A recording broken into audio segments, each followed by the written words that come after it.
In the world of military hierarchy, respect isn't just earned, it's demanded.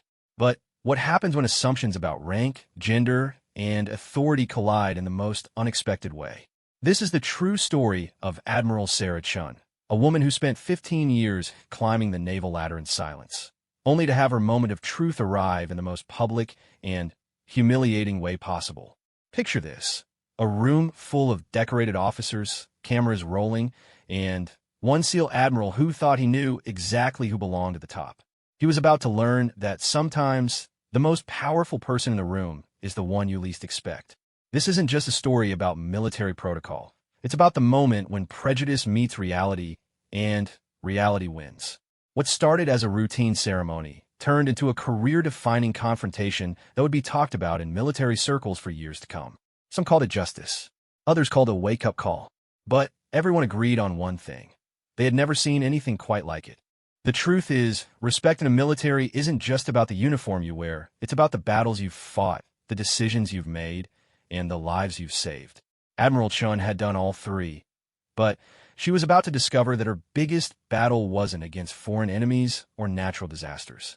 It was against the assumptions of her own colleagues. This is her story. The morning sun cast long shadows across the Naval Academy's ceremonial grounds as hundreds of officers gathered for what was supposed to be a routine promotion ceremony. The crisp October air carried the sound of polished boots clicking against marble steps, and the rustle of dress uniforms adorned with ribbons that told stories of courage, sacrifice, and years of dedicated service. Admiral Sarah Chun stood quietly near the back of the assembly, her petite frame almost lost among the sea of taller officers. At 42, she had learned the art of observing rather than commanding attention. Her dark hair was pulled back in a regulation bun, and her uniform, though identical to those around her, seemed to fit differently. Not because of any flaw in tailoring, but because of the way others perceived the person wearing it. She had arrived early, as was her habit, preferring to find her place before the crowd gathered. It gave her time to study the faces around her, to read the room in ways that had served her well throughout her career. Today felt different, though. There was an electricity in the air that she couldn't quite place, a sense that something significant was about to unfold. The ceremony was being held to honor recent promotions and recognize outstanding service across multiple naval divisions. Camera crews from military television networks had set up their equipment along the perimeter, their lenses focused on the podium, where a collection of high-ranking officers would soon take their places. This wasn't just any gathering.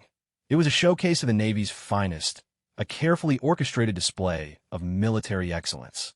As officers continued to file in, Sarah noticed the way conversations flowed around her. Groups formed and reformed with the fluid ease of people who had known each other for decades. These were men and women who had served together, trained together, and in many cases bled together. Yet despite her 15 years of service, her multiple deployments, and her steady rise through the ranks, Sarah often found herself on the periphery of these informal gatherings. It wasn't intentional malice, she had come to understand. It was something more subtle and perhaps more difficult to address: the unconscious assumption that someone who looked like her couldn't possibly belong at the highest levels of military leadership. She had grown accustomed to being underestimated, to having her expertise questioned, and to proving herself over and over again in ways that her male colleagues rarely had to endure. Admiral James Morrison entered the ceremonial hall with the confidence of a man who had never doubted his place in the world. At 55, he commanded attention wherever he went. His SEAL background was evident in the way he carried himself: purposeful, alert, ready for action even in the most formal settings. His chest displayed an impressive array of decorations, including combat ribbons from 3 different theaters of operation. Morrison had built his reputation on decisive action and unwavering leadership. He was known for his direct communication style and his ability to cut through bureaucratic red tape to get things done. These qualities had served him well in special operations, where split-second decisions could mean the difference between mission success and catastrophic failure. However, what worked in the field didn't always translate seamlessly to the more nuanced world of high-level military politics. As he moved through the crowd, Morrison exchanged greetings with colleagues and subordinates alike. His presence commanded respect, and conversations naturally gravitated toward him. He had earned his place through years of dangerous missions and proven leadership under fire. In his mind, the hierarchy was clear and based on merit. Those who had proven themselves in combat deserved to be at the top, and those who hadn't should acknowledge their place accordingly. The ceremony's master of ceremonies, Admiral Patricia Wells, took her position at the podium as the morning's events officially began. Wells was known throughout the Navy for her diplomatic skills and her ability to manage complex military protocols. She had specifically requested that this ceremony include representatives from all naval divisions, believing that showcasing diversity of experience and expertise would strengthen the service's public image. As Wells began her opening remarks, highlighting the Navy's commitment to excellence and innovation, Sarah found herself thinking about the journey that had brought her to this moment. Her path to flag rank had been anything but conventional. Unlike many of her colleagues, she hadn't followed the traditional route of ship command and fleet operations. Instead, her expertise lay in strategic planning and intelligence analysis, areas that were crucial to modern naval operations but often undervalued in promotion considerations. Her career had begun during a time when women were just beginning to be integrated into previously male-dominated roles. She had been among the first female officers assigned to certain classified operations, often finding herself as the only woman in rooms full of seasoned military professionals. The challenges had been numerous and varied, from subtle questioning of her qualifications to outright skepticism about her ability to handle high-pressure situations. What set Sarah apart wasn't just her analytical brilliance or her strategic thinking. It was her ability to see patterns and connections that others missed.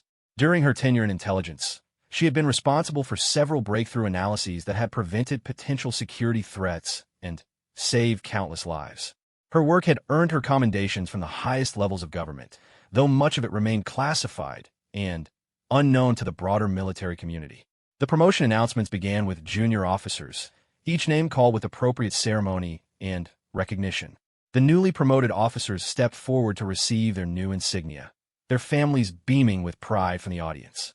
Sarah watched these moments with genuine warmth, remembering her own early promotions and the mix of pride and anxiety that had accompanied each advancement.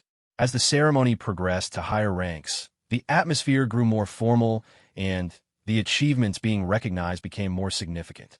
These were officers who had demonstrated exceptional leadership, innovative thinking, and unwavering commitment to their service and their country. Each promotion represented years of dedicated service and countless personal sacrifices. Morrison found himself growing slightly impatient as the proceedings continued.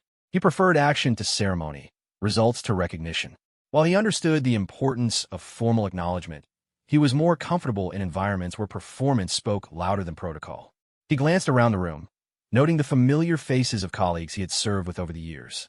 His attention was drawn to a section of officers he didn't immediately recognize.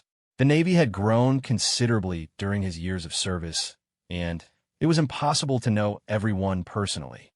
However, he prided himself on his ability to assess people quickly and accurately, a skill that had served him well in both combat and leadership roles. The morning sun had risen higher, casting new patterns of light and shadow across the ceremonial space.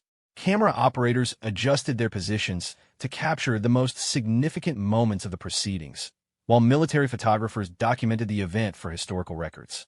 This ceremony would become part of the official record, preserved for future generations of naval officers to study and learn from. Sarah's mind wandered briefly to the young officers she had mentored throughout her career. She had made it a priority to guide and support junior personnel, particularly women and minorities who faced similar challenges to those she had encountered. Her mentorship had helped several promising officers navigate the complex political and professional landscape of military advancement. She believed deeply in the importance of representation and the need for diverse perspectives in military leadership. Her own experiences had taught her that different backgrounds and approaches could lead to innovative solutions and better outcomes. However, she also understood that change in military culture happened slowly and often met with resistance from those comfortable with traditional ways of doing things. The ceremony's pace had reached the point where flag officer promotions were being announced. These were the Navy's most senior leaders, officers who would shape policy and strategy for years to come.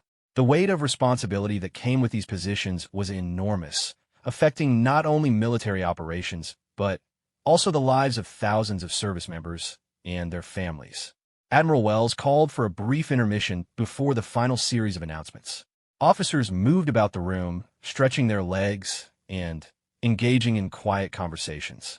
The formal atmosphere relaxed slightly, though the underlying sense of importance remained. These final promotions would be the most significant of the day, representing the Navy's confidence in its future leadership.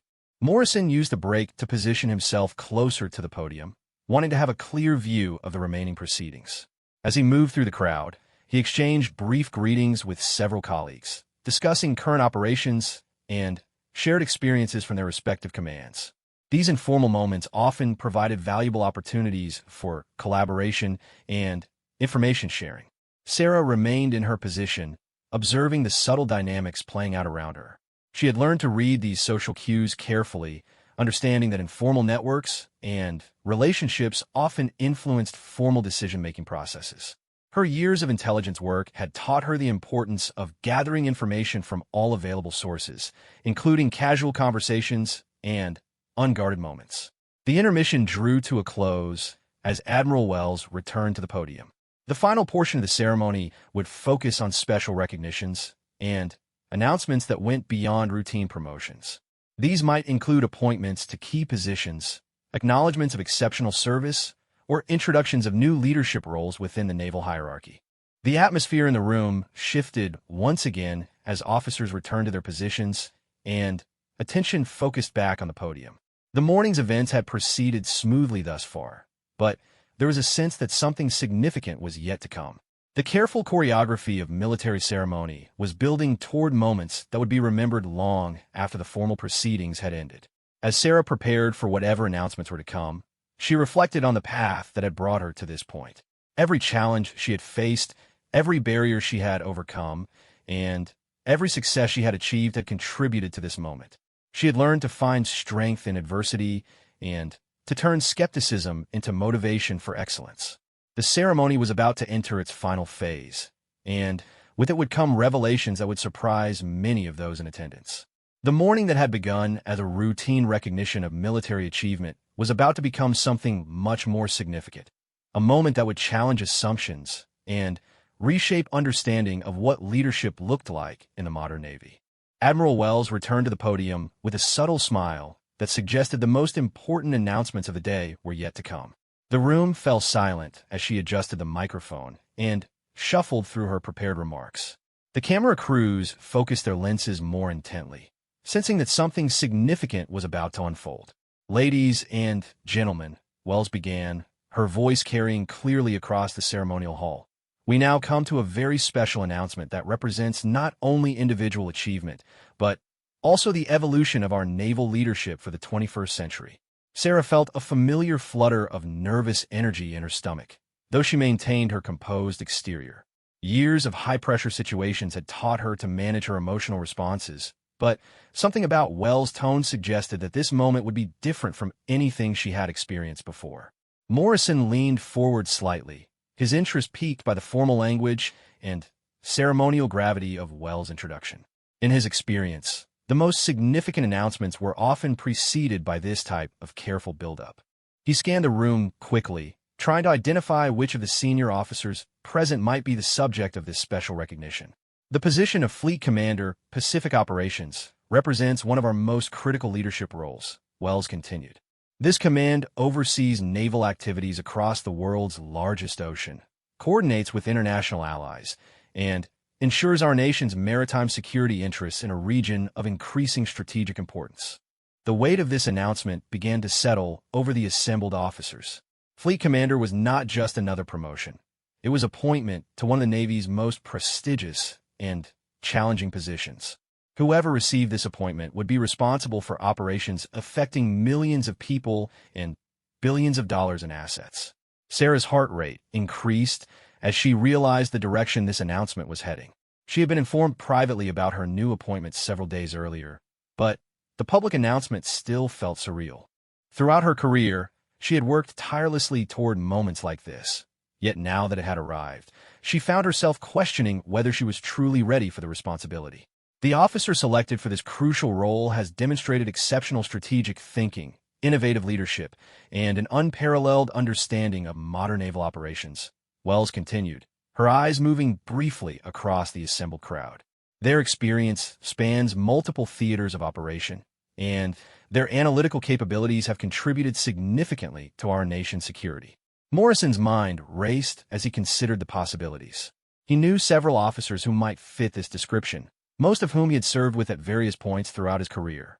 The Pacific Fleet Command was a position he had once aspired to himself, though his current responsibilities had taken his career in a different direction. As Wells paused for dramatic effect, conversations throughout the room had reduced to barely audible whispers. Officers exchanged glances and subtle gestures, each trying to predict who would step forward to accept this momentous appointment. The tension in the room was palpable, a mixture of excitement, curiosity, and anticipation. It gives me great pleasure to announce the appointment of Admiral Sarah Chun as Fleet Commander, Pacific Operations, effective immediately. The words seemed to hang in the air for a moment before their full impact registered with the audience. A few officers began to applaud, but the response was notably uneven. Many in the crowd were clearly surprised, some pleasantly so, others with expressions that suggested confusion or skepticism.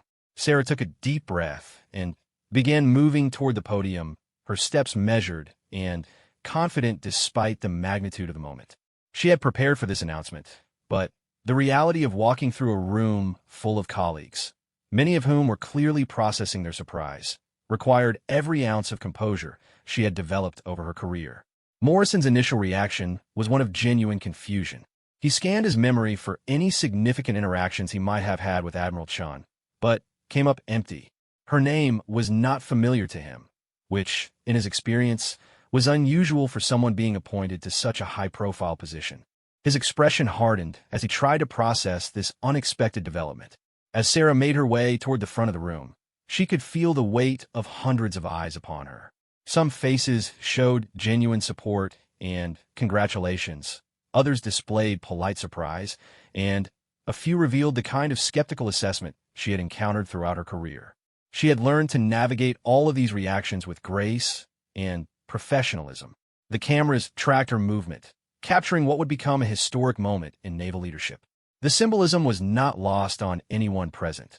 This appointment represented a significant milestone in the military's ongoing evolution toward more diverse and inclusive leadership. Wells stepped aside to make room at the podium as Sarah approached. The formal transfer of appointment would involve the presentation of new insignia and official documentation, but more importantly, it would provide Sarah with her first opportunity to address her new command and the broader naval community in her new role. Morrison found himself increasingly uncomfortable with what he perceived as a break from traditional protocol. In his experience, appointments to major fleet commands were typically made from among officers with extensive operational experience and proven combat leadership. He began to question the decision-making process that had led to this selection. As Sarah reached the podium and turned to face the audience, she experienced a moment of crystal clarity about the significance of what was happening. This was not just a personal achievement. It was a statement about the future of military leadership and the recognition that excellence could come from unexpected places and take different forms than traditional models might suggest. "Thank you, Admiral Wells," Sarah began, her voice steady and confident. "I'm deeply honored to accept this appointment and the responsibility that comes with it.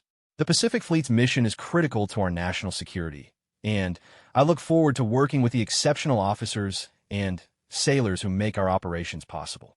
Her brief remarks were met with polite applause, though the enthusiasm varied noticeably throughout the room. Sarah had expected this mixed reception and was prepared to address skepticism through her actions rather than her words. She understood that respect in military leadership was earned through performance, not granted through ceremony. Morrison's discomfort grew as he listened to Sarah's acceptance remarks. While her words were appropriate and professionally delivered, he couldn't shake his feeling that something was fundamentally wrong with this appointment. His instincts, honed through years of combat and leadership experience, suggested that this decision represented a departure from proven methods of selecting senior leaders. The formal ceremony continued with the presentation of new insignia and documentation, but the real drama was playing out in the subtle reactions and quiet conversations happening throughout the room. Officers were processing not just the announcement itself, but what it might mean for their own careers and for the broader culture of naval leadership. Sarah accepted her new insignia with appropriate ceremony, but her attention was already shifting toward the practical challenges that lay ahead. She knew that this appointment would be scrutinized more closely than most, and that her success or failure would be seen as a referendum on broader questions about military leadership and advancement. As the formal proceedings drew to a close, Admiral Wells invited the newly appointed fleet commander to remain available for congratulations and informal discussions. This was a traditional part of such ceremonies, providing an opportunity for colleagues to offer personal support and begin building the relationships that would be crucial to successful leadership. Morrison remained in his position as other officers began moving toward the front of the room to offer their congratulations. His military bearing remained impeccable, but those who knew him well might have noticed the tension in his posture and the calculating expression in his eyes. The crowd began to disperse into smaller groups, with some officers gathering around Sarah to offer congratulations and others engaging in quiet discussions about the day's announcements. The informal portion of military ceremonies often proved more revealing than the formal proceedings, as people felt freer to express their genuine reactions and concerns. Sarah found herself surrounded by a steady stream of well-wishers, each offering brief congratulations and expressing interest in future collaboration. She responded to each interaction with appropriate warmth, while simultaneously assessing each individual's genuine level of support versus mere politeness. Among those approaching was Captain Jennifer Martinez, one of the few other senior female officers present. "Congratulations, Admiral," she said with genuine warmth. "This is a historic appointment, and you've certainly earned it. The Pacific Fleet is getting exceptional leadership." "Thank you, Captain Martinez," Sarah replied. "I'm looking forward to working with officers like yourself as we address the challenges ahead. Your experience in logistics coordination will be invaluable as we modernize our operational approaches." Morrison observed these interactions from a distance, his skepticism growing rather than diminishing. He noticed that many of the officers offering congratulations were junior to himself, while several senior colleagues remained notably absent from the celebratory gathering. This pattern reinforced his sense that something was not quite right about this appointment. The morning sun had climbed higher, casting new shadows across the ceremonial space and highlighting the complex dynamics playing out among the assembled officers. What had begun as a routine ceremony was evolving into something more complex, a moment that would force everyone present to examine their assumptions about leadership, merit, and the future direction of their service. As the informal portion of the ceremony continued, the stage was being set for a confrontation that would surprise everyone present and create a moment that would be discussed in military circles for years to come. The assumptions and tensions that had been building throughout the morning were about to collide in a way that would challenge everyone's understanding of rank, respect, and recognition. Morrison's patience was wearing thin as he watched what he perceived as an inappropriate celebration of unquestionable appointment. His sense of duty and his commitment to military excellence compelled him to take action, though he had not yet decided exactly what form that action should take. The ceremony was entering its final phase, but the most dramatic moments were yet to come. The careful protocol and formal procedures that had governed the morning's events were about to give way to a more spontaneous and revealing encounter between two very different approaches to military leadership and respect. Morrison had reached his limit. As he watched the continued congratulations being offered to Admiral Chun, his sense of duty overrode his instinct for diplomatic restraint. He began moving purposefully through the crowd, his jaw set and his expression grim. Other officers unconsciously stepped aside as they recognized the determined look of a man who had made a decision. Sarah was engaged in conversation with Commander Robert Kim about operational logistics when she noticed a shift in the atmosphere around her. The informal conversations had become quieter, and she could sense that something was happening behind her. Years of situational awareness training kicked in as she prepared for whatever challenge was approaching. "Admiral Chun," Morrison's voice cut through the ambient conversation with military precision. His tone carried the authority of someone accustomed to being obeyed without question. I believe we need to have a discussion about this appointment." The conversations around them gradually fell silent as officers recognized that something significant was about to unfold. Camera operators, who had been preparing to pack their equipment, redirected their attention toward this unexpected development. The formal ceremony might have ended, but the real drama was just beginning. Sarah turned to face Morrison, immediately recognizing his rank insignia and bearing. She had heard of Admiral Morrison's reputation throughout the SEAL community, though their paths had never crossed professionally. His direct approach was exactly what she might have expected based on his background, but his timing and public setting suggested this would be more than a routine discussion. "Admiral Morrison," she replied calmly, maintaining her professional composure despite sensing the potential for confrontation. "I'm happy to discuss any concerns you might have. Perhaps we could find a more appropriate venue for that conversation." Morrison stepped closer, his voice carrying clearly across the now quiet room. "I think this venue is perfectly appropriate, Admiral. These officers deserve to understand exactly what qualifies someone for command of the Pacific Fleet. Your background seems rather limited for such a critical position." The challenge in his words was unmistakable, and the assembled officers found themselves witnessing something unprecedented. Public challenges to senior appointments were virtually unheard of in military settings, where respect for hierarchy and chain of command were fundamental principles. Yet here was a decorated SEAL admiral questioning the qualifications of a newly appointed fleet commander.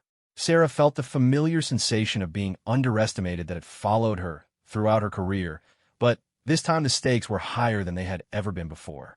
She recognized that how she handled this moment would not only affect her own credibility, but would also influence perceptions about military leadership for years to come. "My qualifications are a matter of public record, Admiral Morrison," she responded evenly. "I'm confident that the review process that led to this appointment was both thorough and appropriate. If you have specific concerns about Pacific Fleet operations, I'd be happy to address them through proper channels." Morrison's expression hardened as he interpreted her response as evasion rather than professionalism. In his world, direct challenges required direct responses, and diplomatic language was often seen as weakness or lack of conviction. His voice rose slightly as he pressed forward with the challenge. "Proper channels," he repeated, his tone suggesting skepticism about the very process that had led to her appointment. "Admiral, commanding the Pacific Fleet requires proven leadership in combat operations, extensive experience with fleet management, and the respect of the officers who will serve under you. I'm not seeing evidence of any of those qualifications." The room had become completely silent except for Morrison's voice and the quiet whir of camera equipment. Officers who had been preparing to leave found themselves frozen in place, unwilling to miss what was clearly becoming a defining moment. Some looked uncomfortable with the public nature of this confrontation, while others appeared fascinated by the unprecedented drama unfolding before them. Admiral Wells, who had been observing from near the podium, began moving toward the confrontation with a clear intention of restoring order and proper protocol.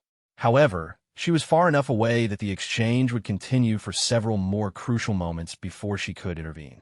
Sarah's mind raced as she calculated her response. She could attempt to de-escalate by deferring to Morrison's experience and requesting a private discussion. Alternatively, she could meet his challenge directly, which would require revealing information about her background that she preferred to keep confidential. Neither option was ideal, but the public nature of his challenge demanded a response that would preserve her authority and credibility.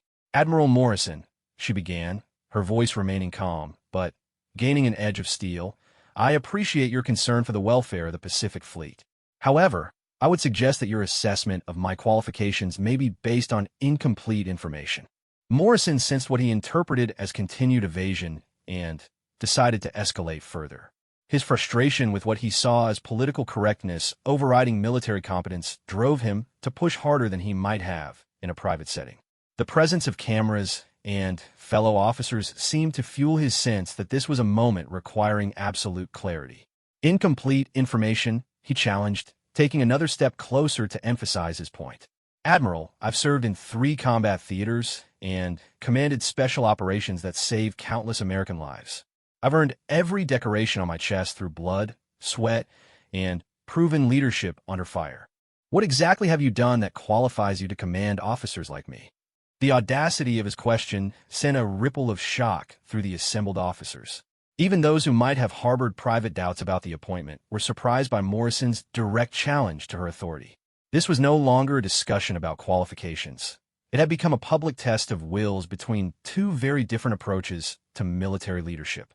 Sarah recognized that she had reached a crossroads.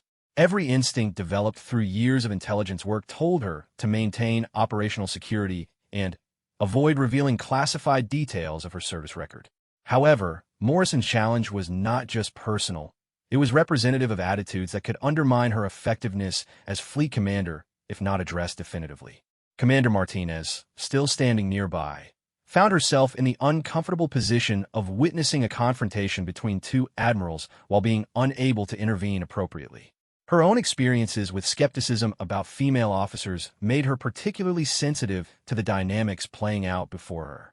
The cameras continued recording what was rapidly becoming one of the most dramatic moments in recent military ceremony history.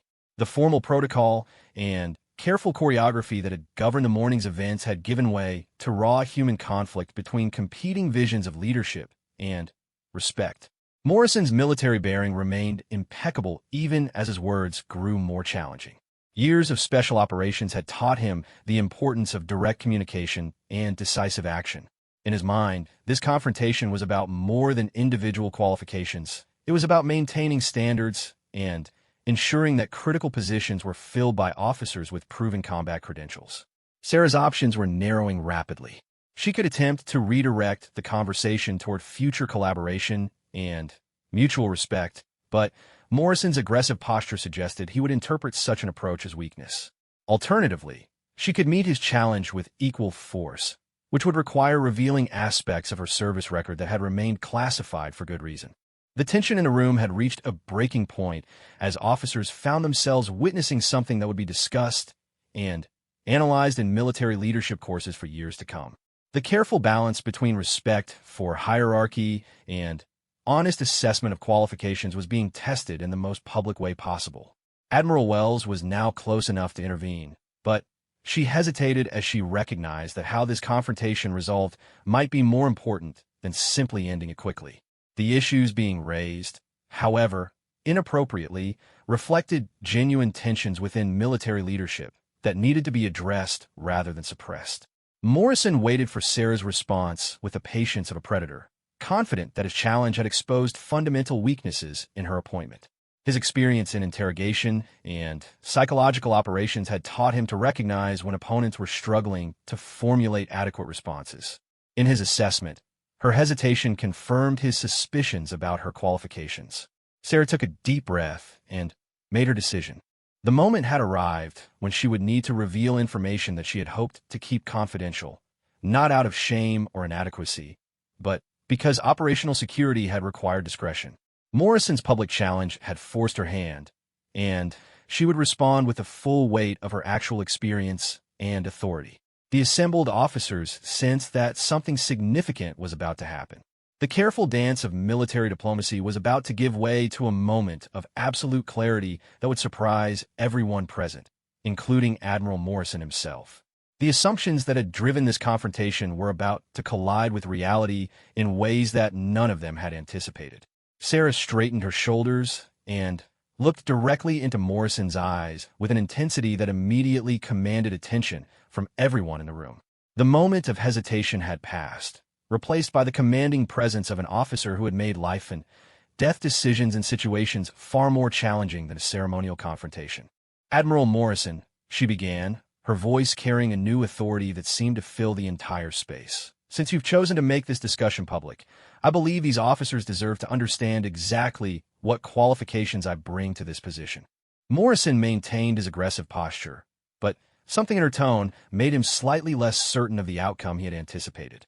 Years of combat experience had taught him to recognize when an opponent was preparing to reveal hidden strengths, but his commitment to his challenge prevented him from backing down. "You asked what I've done that qualifies me to command officers like you," Sarah continued, her voice growing stronger with each word. "Let me be very specific. Since operational security no longer requires discretion about certain aspects of my service record." The assembled officers leaned in unconsciously, sensing that they were about to learn something significant. Camera operators adjusted their positions to ensure they captured every moment of what was clearly becoming a historic exchange. Admiral Wells had stopped her approach, recognizing that intervention at this point might prevent the resolution of issues that needed to be addressed. Her experience in military diplomacy told her that sometimes confrontations needed to reach their natural conclusion rather than being diplomatically diverted. Operation Neptune's Gate, 2019, Sarah said, her words cutting through the silence like a blade. A joint intelligence operation that prevented a coordinated terrorist attack on 3 major Pacific ports. I was the primary strategic architect and operational commander for that mission. Morrison's expression shifted slightly as he recognized the operation name. Neptune's Gate had been legendary within special operations circles for its complexity and success, though many details remained classified. He had heard rumors about the operation's leadership, but had never connected those rumors to the woman standing before him. Operation Silent Thunder, 2020, Sarah continued, her confidence building as she revealed the scope of her actual experience.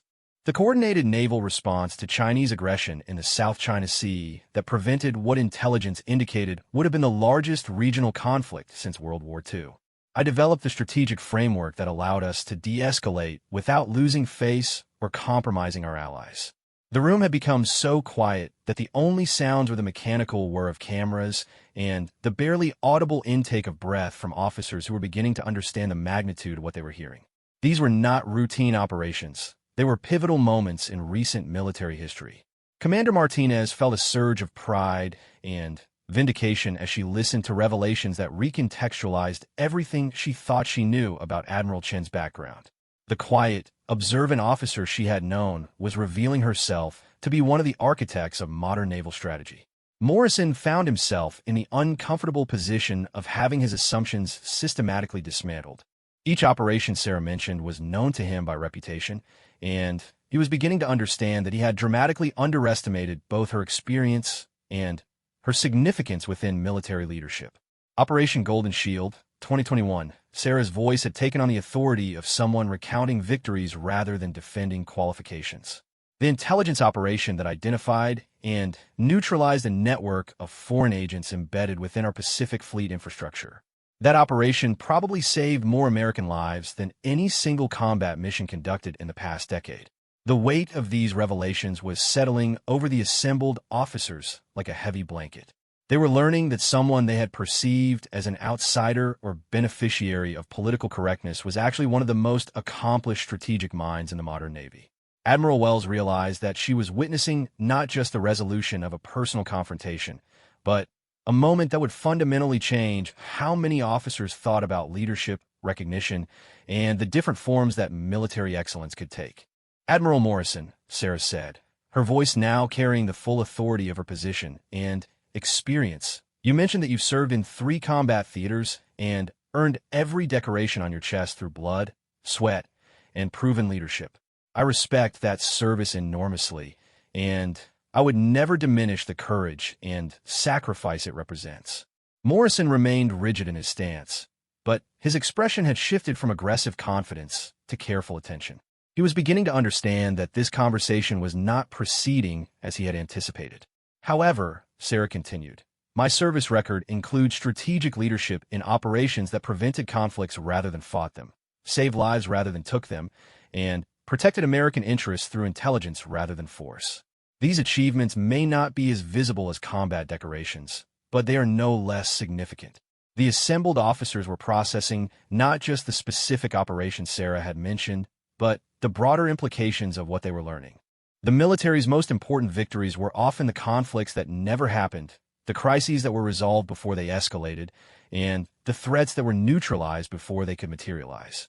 Captain Rodriguez, who had been standing near the back of the crowd, found himself recalling intelligence briefings he had received that had referenced some of these operations. He was beginning to understand that Admiral Chun had been operating at levels of strategic responsibility that few officers ever achieved. Furthermore, Sarah said, her voice taking on an edge that made clear she was far from finished, since you've questioned my qualifications to command officers like yourself, perhaps you should understand exactly what position I'm accepting today. Morrison's confidence continued to erode as he realized that there were aspects of this appointment that he had not fully understood. His challenge had been based on assumptions that were proving to be dangerously incomplete. The Pacific Fleet Command is not simply a traditional naval position, Sarah explained, her authority now completely established. It has been restructured to integrate traditional fleet operations with strategic intelligence, cyber warfare capabilities, and international diplomatic coordination. This restructuring was specifically designed to address the complex security challenges of the 21st century. The officers present were beginning to understand that they were witnessing not just the defense of a controversial appointment, but an explanation of fundamental changes in how the Navy approached its most critical missions. I was selected for this position not despite my non-traditional background, but because of it, Sarah continued. The threats we face require leaders who can think beyond conventional military frameworks and integrate multiple disciplines into comprehensive strategic approaches. Morrison found himself in the deeply uncomfortable position of having initiated a public confrontation that was revealing his own limitations rather than his opponents. His special operations background, while impressive, had not prepared him for the kind of strategic thinking that Sarah was describing. "You asked what qualifies me to command officers like you," Sarah said, her voice now carrying a tone that suggested the confrontation was reaching its conclusion. "The answer is that I've already been commanding operations that officers like you have been carrying out, often without knowing the strategic framework that made your missions possible." The revelation hit the assembled officers like a physical force. They were learning that the quiet, unassuming admiral they had underestimated was actually the architect behind some of the most significant military successes of recent years. Admiral Wells stepped forward as she recognized that the confrontation had reached a natural resolution point. Her diplomatic instincts told her that this was the moment to restore formal protocol while allowing the lessons of this exchange to be absorbed by all present. Sarah, however, was not quite finished. She had endured Morrison's public challenge with grace and professionalism, but she had one final point to make that would ensure this moment became a lasting lesson about assumptions, respect, and recognition. "Admiral Morrison," she said, her voice softening slightly but maintaining its authority, "I believe there may be one aspect of my appointment that you haven't fully understood. Would you like me to clarify the complete scope of my new responsibilities?" Morrison, now recognizing that he had been outmaneuvered completely, could only nod in response. The aggressive confidence he had displayed moments earlier had been replaced by the careful attention of someone who was learning that the situation was even more complex than he had realized. The assembled officers waited in tense silence as they prepared to learn whatever final revelation would complete Sarah's systematic dismantling of Morrison's challenge. The morning that had begun as routine ceremony had become an unforgettable lesson in leadership, respect, and the danger of underestimating others based on surface appearances. Sarah paused for a moment, allowing the tension in the room to reach its peak before delivering what would become the most memorable moment of the entire ceremony. She looked directly at Morrison with the calm confidence of someone who had saved the most significant revelation for last. "Admiral Morrison," she began, her voice carrying across the completely silent room, "when I accepted the appointment as Fleet Commander, Pacific Operations, I should clarify that this position has been elevated beyond traditional fleet command responsibilities." Morrison's expression shifted from defensive attention to growing apprehension as he sensed that another revelation was coming that would further complicate his understanding of the situation. "As of today, I am not simply Fleet Commander," Sarah continued, her words measured and deliberate. "I am Fleet Commander with unified operational authority over all Pacific Theater operations, including special operations, intelligence coordination, and strategic planning for the entire region." The implications of this statement began to sink in among the assembled officers. This was not just a fleet command appointment. It was elevation to one of the most powerful positions in the entire military structure. "In practical terms," Sarah said, her voice growing stronger as she explained the full scope of her authority, "this means that all military operations conducted in the Pacific Theater, including SEAL operations, fall under my strategic oversight and coordination." Morrison felt the blood drain from his face as he finally understood the complete magnitude of his miscalculation. Not only had he challenged someone with superior qualifications, but he had done so in front of cameras and fellow officers while that person was actually his superior in the chain of command. Commander Martinez struggled to maintain her composure as she realized she was witnessing one of the most dramatic reversals in military hierarchy she had ever seen. The officer Morrison had been challenging was not just qualified for high command. She was now positioned above him in the operational structure. Furthermore, Sarah continued, clearly intent on ensuring that every aspect of the situation was completely understood. This appointment includes direct reporting authority to the Joint Chiefs of Staff and coordinating responsibility with our Pacific allies.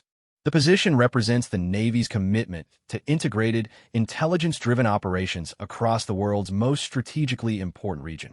The camera operators continued recording what had become a masterclass in military leadership and strategic communication. They understood that they were documenting a moment that would be studied in military academies and leadership programs for decades to come. Admiral Wells watched with a mixture of admiration and concern as she recognized that this confrontation had revealed not just individual dynamics, but fundamental issues about communication, assumption, and respect within military culture. This would become a case study in how misunderstandings could escalate and how leadership could be demonstrated under pressure. Admiral Morrison, Sarah said, her tone softening but retaining its authority, given that special operations in the Pacific Theater now fall under my coordinating authority, I believe we should discuss how we can work together effectively to serve our nation's interests. Morrison found himself in a position he had never experienced in his military career. He had initiated a public challenge based on incomplete information and assumptions that had proven to be not just wrong, but spectacularly misguided. His options were limited, and all of them required acknowledging his error. The assembled officers were processing the complete reversal they had just witnessed. What had begun as a senior SEAL admiral questioning the qualifications of a newly appointed officer had transformed into a lesson about hidden competence, strategic thinking, and the complexity of modern military leadership. Captain Rodriguez whispered to a colleague. She just told a SEAL admiral that his operations report to her. This is going to be talked about for years. Sarah recognized that the moment had come to demonstrate the kind of leadership that would define her tenure as fleet commander. She had successfully defended her qualifications and established her authority, but now she needed to show how she would use that authority constructively. I want to be clear, she said, addressing not just Morrison, but the entire assembled group, that my appointment to this position is not about proving points or settling scores. It's about bringing together the best capabilities of our military to address increasingly complex security challenges.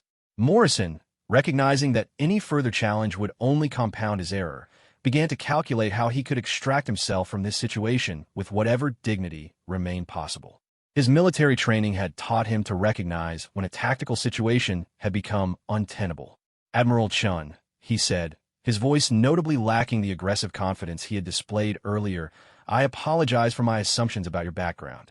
Clearly, I was operating with incomplete information about both your qualifications and the scope of your appointment. Sarah nodded graciously, recognizing that Morrison's acknowledgement represented not just personal growth, but an important moment for the broader military culture. How she handled his apology would influence how others interpreted this entire exchange. Admiral Morrison, I appreciate your directness, she replied.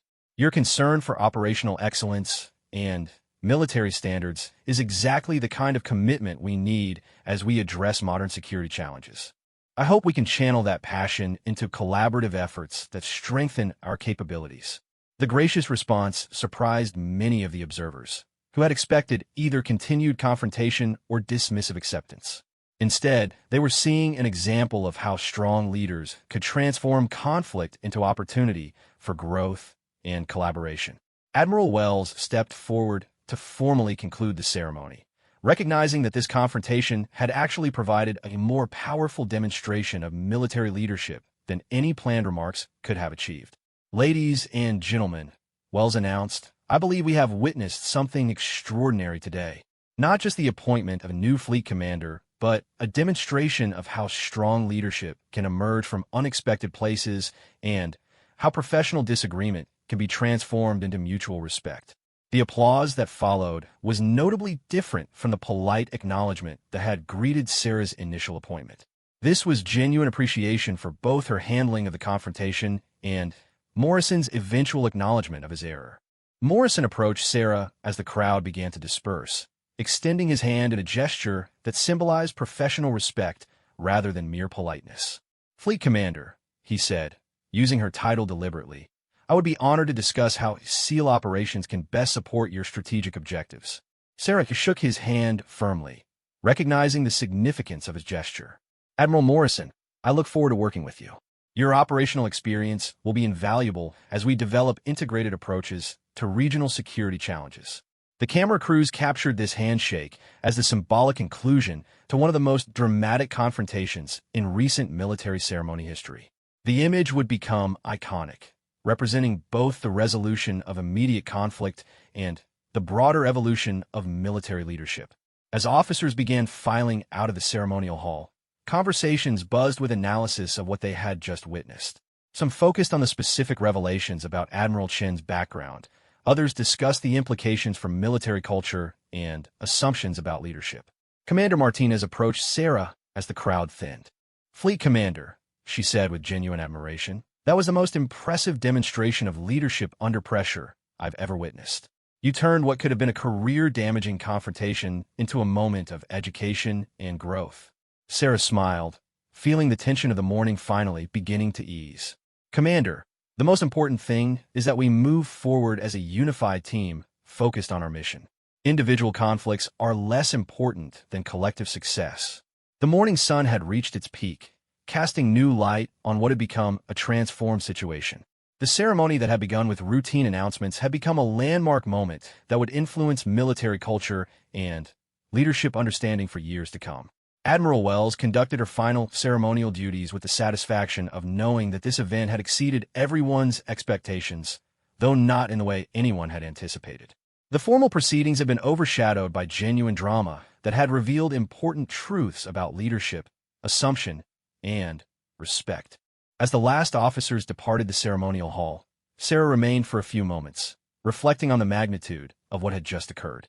She had successfully defended her appointment and established her authority, but, more importantly, she had demonstrated the kind of leadership that would define her approach to the most challenging position of her career. The Pacific Fleet Command awaited, with all its complex responsibilities and strategic challenges. However, after the morning's events, she felt more confident than ever that she possessed not just the qualifications for the position, but the strength and vision necessary to lead effectively in an increasingly complex world. The cameras had been turned off, the officers had departed, and the ceremonial hall had returned to its formal quiet. But the impact of what had transpired would resonate throughout the military community for years to come, serving as a reminder that true leadership can emerge from unexpected places and that assumptions about competence and authority can be as dangerous as any external threat. Fleet Commander Sarah Chun walked out of the hall with the quiet confidence of someone who had not only survived a public challenge, but had transformed it into a defining moment of leadership. The real work of her new position was just beginning, but she now knew that she possessed not just the authority of her rank, but the respect that comes from proving oneself under the most challenging circumstances possible.